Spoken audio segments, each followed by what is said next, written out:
আসলে আমি সচরাচর কখনো মিষ্টির ছবি পোস্ট করি না, ঠিক আছে? মানে খাওয়া হয় বেশিরভাগ মিষ্টিটা, কারণ মিষ্টি আমি খুব পছন্দ করি।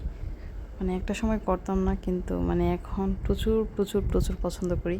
সো দেখতেই পাচ্ছেন মিষ্টিটা খুলেছি, সো আমি হাতে নিলাম, সো আমি খাচ্ছি। মানে এত ভালো লাগতেছে, বিশ্বাস করেন। আমি আসলে ভিডিও করার আগে মূলত ভেবেছি যদি ভালো না লাগে অবশ্যই ভিডিও ডিলিট করে দেবো, পোস্ট করব না। সো মানে এত টেস্ট, এত মজা, কি বলবো। সো কারা কারা খেয়েছেন এই মিষ্টিটা অবশ্যই কমেন্ট করে জানাবেন। এটা বিশেষ করে ঘাটাইলের মিষ্টি, গারো বাজারের সিদ্দিকি মিষ্টি, ঠিক আছে? সো আসলে অনেক মজা। আমি লাস্ট মুহূর্তে পাউরুটি দিয়ে খাচ্ছি। মানে আমি 3টা খেয়েছি, একবারেই 3টা খেয়েছি, যে কিনা একটা সময় মিষ্টি খেতেই পারতাম না। সো আল্লাহ হাফেজ, টাটা। আর অসংখ্য ধন্যবাদ জানাচ্ছি এই ভিডিওর মাধ্যমে ওই ফলোয়ারকে, যে মানে আমার ভিডিও দেখে প্রতিনিয়ত সে আমার জন্য মিষ্টি পাঠিয়েছে।